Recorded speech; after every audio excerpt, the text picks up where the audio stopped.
Sheila Jordan, born on November 18, 1928, and passing away on August 11, 2025, was a luminous figure in the world of jazz, an artist whose voice combined technical brilliance with heartfelt expression.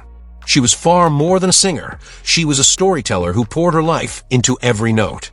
Over her extraordinary career, she recorded alongside some of the most celebrated musicians in history, while also creating deeply personal albums that reflected her distinctive style. Known for her pioneering bebop and scat singing, she often performed with only an upright bass as accompaniment, letting her voice shine as the central instrument. Her innovative approach captivated audiences and critics alike. Music historian Scott Yano once described her as one of the most consistently creative of all jazz singers, while Charlie Parker fondly called her the lady with the $1,000,000 ears.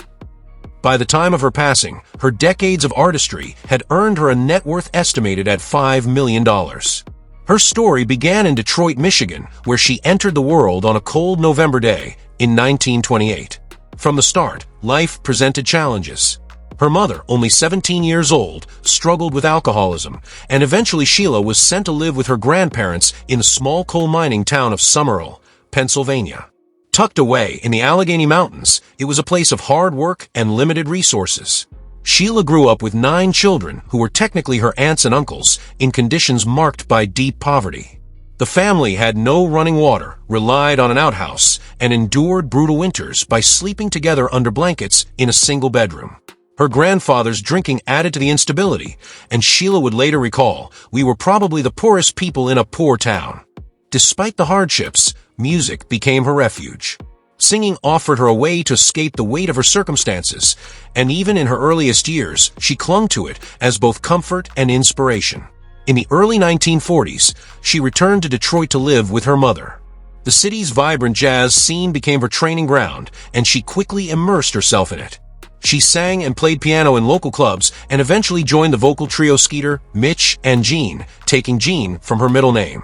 The group gained a reputation for writing lyrics to Charlie Parker's music, and their admiration for him led to a moment that would change her life. When Parker performed in Detroit, he invited the trio to sing with him.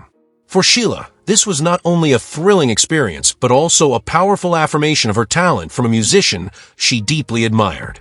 By 1951, her passion for music led her to New York City, where she studied with Lenny Tristano and Charles Mingus. Parker's influence remained her guiding light, and the two developed a friendship before his passing in 1955. In 1952, she married Duke Jordan, the pianist from Parker's band. Their marriage was troubled by Duke's heroin addiction, but brought her a beloved daughter, Tracy, who became a central joy in her life. Reflecting years later, Sheila admitted with a laugh that she might have moved to New York partly because she was chasing the bird, though she dismissed the rumor that Parker's tune, "Chasin' the Bird," was written for her. In the early 1960s, Sheila performed in intimate New York venues like the Page 3 Club, often working with pianist Herbie Nichols. However, raising Tracy became her main priority, and she stepped away from the nightclub circuit, focusing on singing in church instead. To support herself, she worked as a typist and legal secretary, a position she held for 20 years.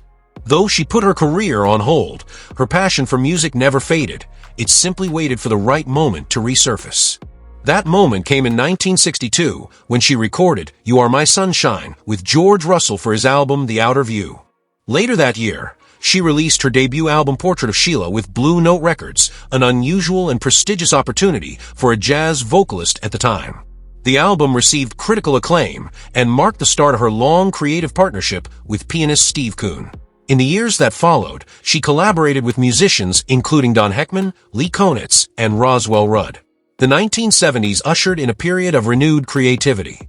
In 1974, Sheila became artist-in-residence at City College of New York, launching a teaching career that lasted until 2005.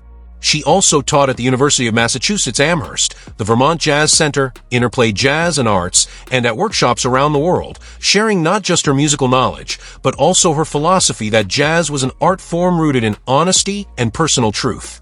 Her recording career flourished alongside her teaching. In 1975, she released Confirmation, followed by a 1976 duet album, Sheila, with Norwegian bassist Arild Andersen. In 1979, she co-founded a quartet with Kuhn, bassist Harvey S., and drummer Bob Moses. Throughout the 1980s, she often performed and recorded with Harvey S. while maintaining a day job at an advertising agency. Her 1989 album Lost and Found demonstrated that her creativity and expressive depth had only grown with time. Sheila's artistry reflected a unique blend of bebop, free jazz, and heartfelt songwriting. She collaborated with artists such as Carla Bley, Cameron Brown, George Gruntz, Steve Swallow, and in the UK, Frank Holder of the John Dankworth Band. Her music appeared on respected labels including Blue Note, ECM, Muse, and Steeplechase, and her performances were celebrated for their intimacy, spontaneity, and emotional resonance. Her lifelong dedication to jazz earned her one of the highest honors in American music in 2012, the NEA Jazz Masters Award. 2 years later, her life and career were chronicled in Ellen Johnson's Biography, Jazz Child, a portrait of Sheila Jordan, which capture her resilience, humor, and enduring love for her craft. Even in her later years, Sheila remained an active performer. Her concerts were more than just musical events. They were conversations filled with stories, warmth, and the occasional burst of humor. Her voice carried decades of experience, shaped by both hardship and joy, and she sang each song as though it were a personal gift to her audience. Age did nothing to diminish her artistry. If anything, it deepened the honesty and emotional weight of her performances. On August 11, 2025, Sheila passed away peacefully in her New York City apartment at the age of 96. NPR reported the news, confirmed by her longtime friend and collaborator Harvey S. In her final weeks, she was cared for at home under hospice support, surrounded by comfort and compassion. While the exact cause of death was not specified, it was believed to be related to her advanced age and the natural decline that comes with it. Sheila Jeanette Jordan's journey was one of perseverance, passion, and the transformative power of music. From a childhood in a Pennsylvania coal mining town marked by poverty to becoming one of jazz's most admired voices, she proved that beauty can rise from even the harshest circumstances. Her work demonstrated that creativity has no age limit and that music, when approached with sincerity, can bridge the gap between artist and audience in the most profound way. Though she is no longer here, her music lives on. Every note she sang carries a piece of her story, a reflection of the struggles she overcame and the joy she found in creating. Her recordings will continue to inspire new generations of musicians and listeners, reminding them that the truest art comes from the heart. For Sheila, music was never just a career. It was her lifeline, her way of communicating love, resilience, and hope. Rest in peace, Sheila Jordan. Your voice, your spirit, and your music will forever be part of the fabric of jazz history, resonating in every place where melody meets soul.